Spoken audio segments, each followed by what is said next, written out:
Oke kawan-kawan, inilah penampakan daripada megatank koi kami yang difiltrasi oleh sistem filter yang sangat minim ya, atau sangat mungil kawan-kawan ya, sangat kecil lah. Nah, tetapi performanya lumayan kawan-kawan. Jadi memang tidak jernih sekali, belum ya, tetapi sudah menghasilkan yang pemandangan cukup bagus lah.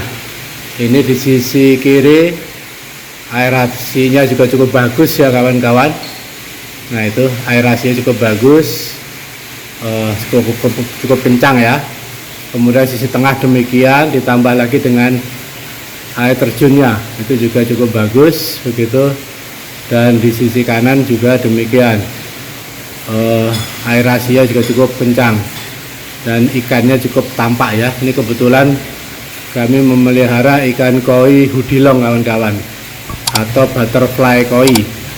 Ini yang platinum kawan-kawan.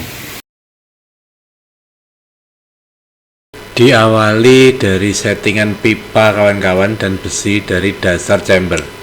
Jadi kita membuat pipa antar chambernya ya, penghubungnya, dan juga kemudian ditutup oleh rangkaian pembesian gitu ya. Nah selanjutnya setelah itu kita cor dengan beton dan kami keramik kawan-kawan, dasarnya daripada chamber tersebut maupun dindingnya ya. Nah ini kira-kira penampakannya seperti itu setelah pengecoran dan pengeramikan ya. Nah kenapa kami menggunakan keramik? Untuk menghindari kebocoran kawan-kawan, meminimalisir kebocoran. Jadi kalau ada bocor berarti nutnya yang perlu kita perbaiki gitu aja. Sedangkan permukaan yang lainnya sudah tertutupi oleh dinding keramiknya tersebut gitu kawan-kawan. Nah kemudian selanjutnya kita membuat sisi dinding chamber atau sisi luarnya ya. Ini juga demikian menggunakan besi ya, kerangka besi, begitu dengan besi beton yang 10 mili ya, diameternya 10 mili dan rapat kawan-kawan. Nah ini kita siapkan untuk selanjutnya, besi ini nanti akan kita cor juga ya gitu. Jadi untuk dinding kolam itu sebaiknya tidak menggunakan susunan bata ya, tapi menggunakan susunan cor gitu kawan-kawan, supaya betul-betul kuat gitu ya dan tidak bocor atau rembes gitu. Nah ini setelah dicor kawan-kawan, penampakannya seperti ini dinding chambernya ya. Nah ini dengan ketebalan sekitar 10 cm kawan-kawan cornya. Nah itu kira-kira seperti itu, dan sisi dalamnya tadi ya tampak seperti itu. Jadi cukup sederhana saja sistem filter yang kami gunakan, karena ini menggunakan sepertiga area daripada kamar mandi kawan-kawan. Nah itu ya, jadi bentuknya seperti itu aja kawan-kawan, sederhana aja. Nah selanjutnya adalah dilapisi dengan keramik kawan-kawan. Jadi kalau dinding tadi yang sisi belakang dikeramikin sama bawah, sampai sekarang juga gitu, yang depan juga kita keramikin kawan-kawan. Sekali lagi kenapa kita keramikin, niatnya adalah untuk meminimalisir potensi terjadinya kebocoran atau rembesan gitu ya. Jadi kalau terjadi rembes berarti masalahnya ada di nut-nut daripada antar keramik itu. Nah itu kan bisa diminimalisir gitu ya, bisa dilokalisasi lah titik-titik kebocorannya itu kawan-kawan. Nah sekarang tahapannya pembuatan partisi kawan-kawan. Nah ini kami menggunakan lembaran PVC ya, yang biasanya digunakan untuk panel listrik itu. Nah itu kita gunakan karena tadi kan chambernya kan untuk filter ini kecil banget gitu ya, mungil ya. Ya makanya partisi antar chambernya pun juga saya menggunakan ini lembaran PVC ya, atau PVC lembaran gitu ya. Nah ini kemudian kita coba kita lubangin ya, mengikuti dengan bentuknya daripada elbow pipa 1,5 in kawan-kawan. Nah ini antar chamber kami menggunakan 4 pipa setengah in gitu ya, untuk penghubungnya dari chamber 1 ke chamber 2, chamber 2 ke chamber 3, chamber 3 ke chamber 4 gitu kawan-kawan. Nah, setelah kita lubangin, kita pasang elbow-nya dan kita lem ya, menggunakan lem silikon seperti di lem-lem akuarium gitu kawan-kawan. Nah, setelah kita lem, kita pasang, dan wujudnya kurang lebih seperti ini kawan. Nah, ini wujudnya kayak seperti ini. Dan setelah terjadi semuanya, ini penampakannya kawan-kawan.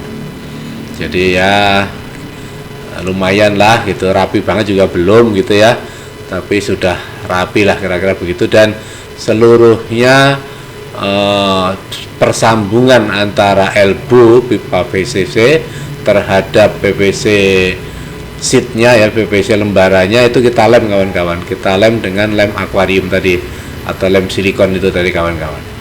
Nah, kalau tadi dari tampak depannya, sekarang dari tampak belakangnya itu juga begitu, posisi vertikalnya juga kita lem ya, jadi dilem kedua sisinya kawan-kawan, baik sisi dalam maupun sisi luar itu kita lem semua, dan kita ikat dengan kabel tis yang besar gitu kawan-kawan.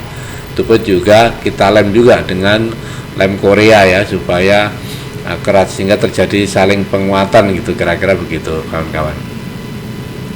Nah, selanjutnya kita membuat jalur ininya, aliran daripada air overflow-nya ya. Nah, ini kami menggunakan pipa 1,5 in begitu. Nah, dimana nanti ketinggiannya selisih antara chamber itu sekitar 5 cm kawan-kawan. Ini kita buat sekitar 5 cm gitu ya. Ini chamber pertama itu sudah ya, di ketinggian sekitar 85 cm begitu. Terus nanti harapannya chamber kedua itu di 80 cm, dan chamber ketiga nanti di 75 cm dari dasar chambernya gitu kawan-kawan.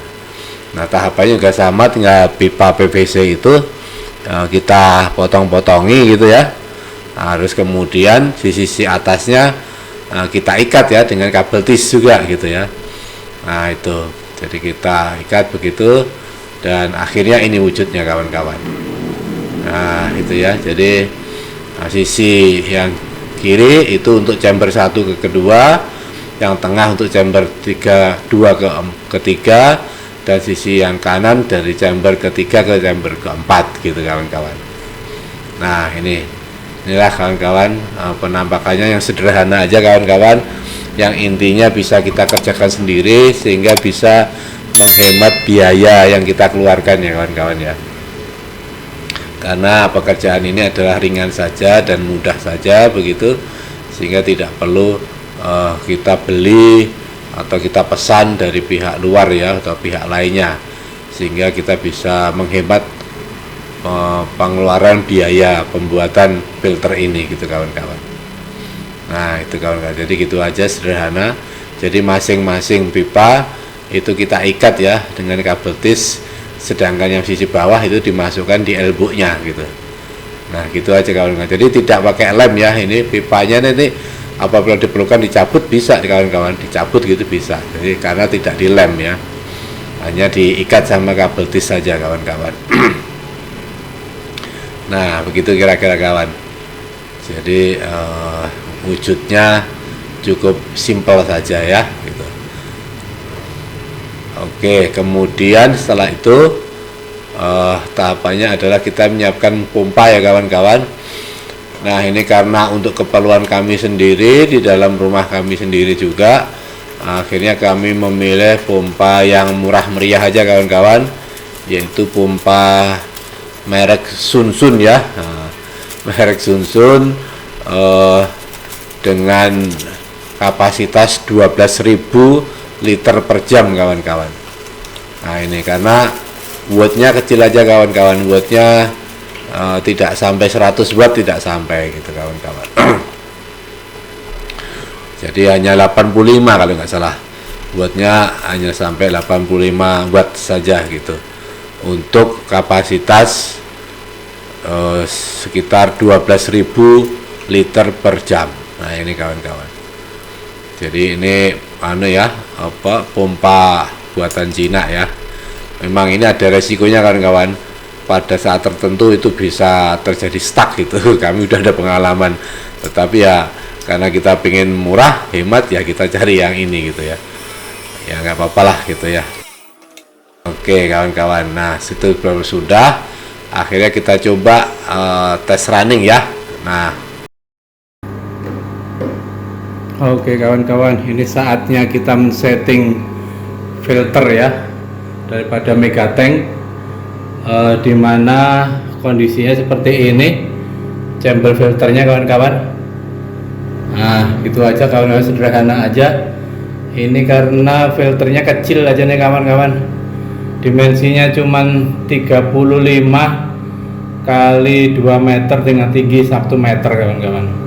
Nah di chamber pertama ini nanti kita beri jakmat ya, jadi ini output dari badan drain, nanti kita kasih filter mekanis berupa jakmat. Kemudian chamber kedua dan ketiga nanti menggunakan Kaltneus ya, MBBR begitu. Karena ya tadi chambernya kecil sehingga untuk efektivitasnya kita memilih media filter biologinya Kaltneus ya. Dan yang ketiga, yang tahap ketiga ini nanti posisinya adalah outputnya ya, drain utamanya keluar ya, kemudian ada 3 lubang itu drain dari chamber pertama, kedua dan ketiga, sedangkan yang tengah itu ada drain yang keluar gitu ya. Nah ini nanti juga kita isi dengan oyster dan juga pompa. Nah begitu kawan-kawan. Oke ya, selanjutnya kita coba settingkan ya. Oke kawan-kawan, jadi yang pertama kita pasang ini ya, partisinya dari chamber ketiga ke keempat ya, kita pasang ini partisinya. Oke, kembali.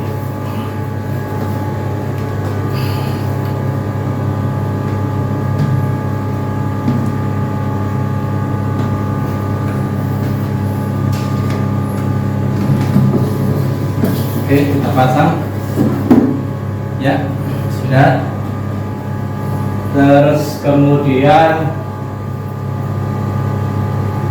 kita pasang partisi chambernya kedua dan ketiga.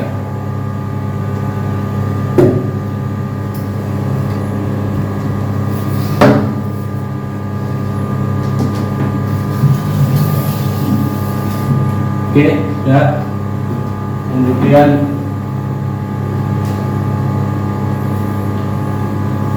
ini dari chamber 1 ke chamber kedua.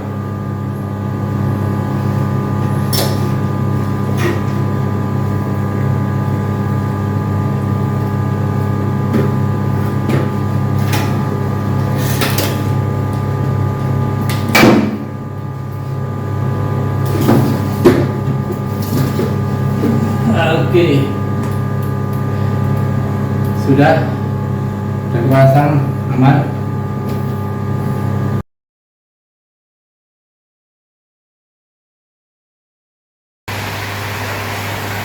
Oke kawan-kawan, ini hari pertama keadaannya sistem filter kami. Nah ini menggunakan jakmatnya. Yang pertama, kemudian yang kedua MBBR dengan Kaltneus K1. Alhamdulillah sudah mulai berputar kawan-kawan. Ini juga chamber ketiga juga demikian, sudah mulai berputar MBBR nya, partisnya ya. Dan yang keempat ini adalah oyster ya, sama pompa. Ini sedang berjalan kawan-kawan. Kemudian didorong dengan mesin aerator di atas kawan-kawan dengan LP60 kawan-kawan. Oke ya, kita dorong. Kemudian ini ada 3 valve, yang ketiganya ke arah kolam, sedangkan yang ke chamber melalui, nah ini juga ada 3 valve kontrolnya. Oke, terus keadaan air kolamnya seperti ini kawan-kawan. Keadaan air kolamnya masih keruh ya, belum jernih karena memang masih hari pertama ya. Nah ini masih hari pertama di dalam filtrasi air kolamnya. Oke, ini masih proses ya. Insya Allah ke depan, beberapa hari ke depan insya Allah airnya akan jernih, insya Allah.